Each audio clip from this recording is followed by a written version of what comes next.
देखिए, good morning. कक्षा 8 class के छात्र एवं छात्राओं से अनुरोध है, आज हम लेकर के आए हैं जन्म और मृत्यु दर। आप लोग इस वीडियो को देखिए और ज्ञान लीजिए। चलते हैं, आप लोग का समय बर्बाद नहीं करेंगे, चलते हैं डायरेक्ट पढ़ाई पर। आज हम आप लोगों को लेकर के आए हैं जन्म और मृत्यु दर, यानी जन्म दर क्या है और मृत्यु दर क्या है, इसके बारे में हम लोग विशेष जानकारी प्राप्त करते हैं। क्लास 8 ज्योग्राफी यानी भूगोल लेकर के आए हैं। इसमें एक एक नंबरिया में यानी स्टार डाल डाल करके समझाया गया है और आसानी पूर्वक से आप लोग इस चीज को समझ सकते हैं। और यदि समझ में आ गया तो लाइक और सब्सक्राइब करना ना भूले। अब देखिए, इसमें क्या है, जन्मों जन्मों को सामान्यतः यानी जो जन्म लेने वाले जो बच्चे हैं यानी जन्म दर में आंका जाता है। यानी मान लो 2011 में जो कितने बच्चे जन्म ले लिए और उस चीज को आंकिएगा ना, यानी उसको मापिएगा ना, उसी चीज को क्या कहा जाता है, जन्म दर कहा जाता है। उसके बाद दूसरा में दिया है जन्म दर अर्थात प्रति व्यक्ति मतलब कितना, 1000 व्यक्तियों पर जीवित, प्रति व्यक्ति मतलब हजार व्यक्ति रहना चाहिए, 1000 व्यक्तियों पर कितना जीवित रहना चाहिए। कौन आदमी जीवित है, कौन मरा हुआ है, समझ में आ रहा है ना, समझिए ध्यान से। और जन्मों की संख्या में मापा जाता है। कहने का तात्पर्य यह है कि 1000 बच्चा जो जन्म लिए उनमें से कितना बच्चा जीवित है, कितना मर गया। जो बच्चा जन्म लिया हुआ है उस बच्चे को नहीं आपको मापिएगा। जैसे 1000 बच्चा है, 1000 बच्चा में से जैसे 100 बच्चा मर गया तो कितना बच्चा बच गया, 900 बच्चा बच गया, तो उसको क्या मापिएगा, जन्म दर, यानी वो बच्चा जीवित है, उसी को जन्म दर कहा जाता है। मृत्यु दर क्या है, चलते हैं फिर मृत्यु दर को प्रति व्यक्ति जन्म दर रहे या मृत्यु दर रहे, उसमें कितना व्यक्ति यानी 1000 व्यक्ति, याद रखिए इस चीज को, 1000 व्यक्तियों पर मृतकों या मरने वाले की संख्या में मापा जाता है। मान लो अभी एग्जांपल दिए कि 1000 व्यक्ति जन्म लिया, उनमें से 100 व्यक्ति मर गया, तो मरा हुआ व्यक्ति कितना हुआ, 100, तो उसको क्या कहिएगा, मृत्यु दर। समझ में आ रहा है ना। लेकिन उसमें कितना होना चाहिए, 1000 व्यक्तियों पर होना चाहिए, यानी जैसे उसको क्या लिखेंगे, जैसे 1000 पर कितना मरा, मान लिए 100 मरा, तो ये क्या हो गया, जन्म दर, और ये हो क्या गया, मृत्यु दर। समझ में आ रहा है ना, इस चीज को यहाँ देखिएगा।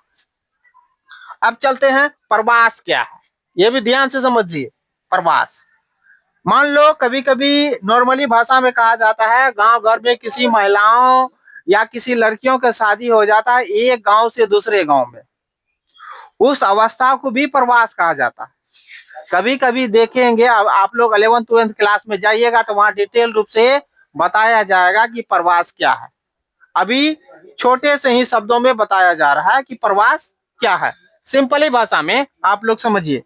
अब देखिए क्या है प्रवास, किसी क्षेत्र, यानी किसी क्षेत्र मतलब क्या हुआ, नहीं बोलते क्षेत्र मतलब जगह हो गया, जैसे किसी क्षेत्र मतलब क्या हुआ, जगह विशेष में लोगों की आने। अब मान लो हम जलालगढ़ से पटना जा रहे हैं, है ना, जलालगढ़ से पटना जा रहे हैं, तो विशेष में लोगों की आने जाने को क्या कहा जाता है, प्रवास कहा जाता है। मैंने एग्जाम्पल में अभी बोला कि जलालगढ़ से हम पटना जा रहे हैं, तो पटना में क्या होगा, प्रवास बढ़ेगा ना, तो आने जाने। अब कोई आदमी रोज जाता है और रोज आता है, कोई जलालगढ़ से पूर्णिया रोज जाता है और रोज आता है, तो वहां की संख्या बढ़ेगा और घटेगा ना, तो उस अवस्था को क्या कहते हैं, प्रवास कहते हैं। अब देखिए फिर वही चीज है, आने जाने को प्रवास कहते हैं। एक बार और समझ लीजिए, प्रवास किसी क्षेत्र विशेष में लोगों के आने जाने को क्या कहते हैं, प्रवास कहते हैं। अब मान लो कोई भी आदमी है, एक स्थान से दूसरे स्थान में गया, उस क्षेत्र को यानी उस प्रक्रिया को क्या कहिएगा, प्रवास कहिएगा। प्रवास मतलब समझ में आया, एक स्थान से दूसरे स्थान में जाना। सिंपल में देखिए, जन्म और मृत्यु दर, कभी कोई बोलता है जन्म दर है, कोई बोलता है मृत्यु दर, यानी जन्म और मृत्यु जनसंख्या परिवर्तन के प्राकृतिक कारक है।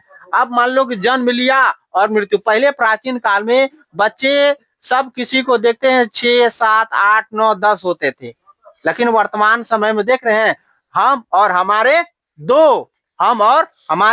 दो चाहिए, यानी एक बीवी, एक उसका पति, दो बच्चा चाहिए, ज्यादा नहीं। पहले 6, 7, 8, 9, 10 बच्चे हो जाते थे, और उसमें क्या प्राकृतिक कारण, किसी को हैजा पकड़ लिया, किसी को डायरिया पकड़ लिया, किसी को मलेरिया पकड़ लिया, तरह तरह का चीज पकड़ लेते हैं नहीं, तो उसमें क्या हो जाता, मृत्यु हो जाता। तो मृत्यु हो जाएगा, कौन कारण से हुआ, प्राकृतिक कारण से। मान लो हैजा हो गया, हैजा में गांव गांव शून्य हो जाते थे, खत्म हो जाते थे। फिर आगे चलते हैं, समझ में आया। जन्म और मृत्यु जनसंख्या परिवर्तन के प्राकृतिक कारण, यानी जन्म कितना लिया और मरा कितना, तो जनसंख्या में परिवर्तन होगा ना। कहने का तात्पर्य है, आप 1000 जनसंख्या है, उस एरिया में 600 आदमी मर गया, तो जनसंख्या परिवर्तन हुआ ना। जनसंख्या बढ़ा के घटा, जनसंख्या घटा, क्योंकि 1000 जन्म लिया, उनमें से 600 आदमी मर गया, तो कितना आदमी बचा, 400, तो जनसंख्या है ना। वही आदमी ये अब जन्म जितना लिया मरबे नहीं करा। अभी देख रहे हैं जितना आदमी जन्म लेता है मरबे नहीं करता, एक दो तो मर गया आदमी, जनसंख्या भी बढ़ आगे। उसके बाद देखिए, एक देश, ध्यान से समझना है और ध्यान से, एक देश के जन्म दर, यानी एक देश में कोई भी देश रहो, चीन रे, जापान रे, हांगकांग रे, मान लो भारत में है तो भारत की बात करते हैं, मतलब एक देश के जन्म दर यानी जन्म लेने वाले की संख्या अर्थात और मृत्यु दर के बीच के अंतर को प्राकृतिक वृद्धि दर कहते हैं। यानी कितना जन्म लिया और कितना मरा, उस चीज को क्या कहते हैं, प्राकृतिक वृद्धि दर। समझ में आया, कितना जन्म लिया कितना मरा, उस अंतर को यहाँ क्या लिखे, एक देश के जन्म दर और मृत्यु दर के बीच की अंतर समझना। अंतर मतलब क्या होता है, दोनों में बढ़ा कि घटा, तो पता चलेगा ना। उस क्षेत्र को क्या कहते हैं, प्राकृतिक वृद्धि दर कहते हैं। जन्म और मृत्यु दर में अंतर जब हो जाएगा तो उसको प्राकृतिक वृद्धि दर कहते हैं। समझ में आया। और इस वीडियो को देखिए और लाइक कीजिए और सब्सक्राइब कीजिए। ज्योग्राफी लेकर के उपस्थित रोज हम होते हैं, हमारा YouTube चैनल है NK प्रगति पथ, उसमें देखिए और लाइक कीजिए और सब्सक्राइब कीजिए।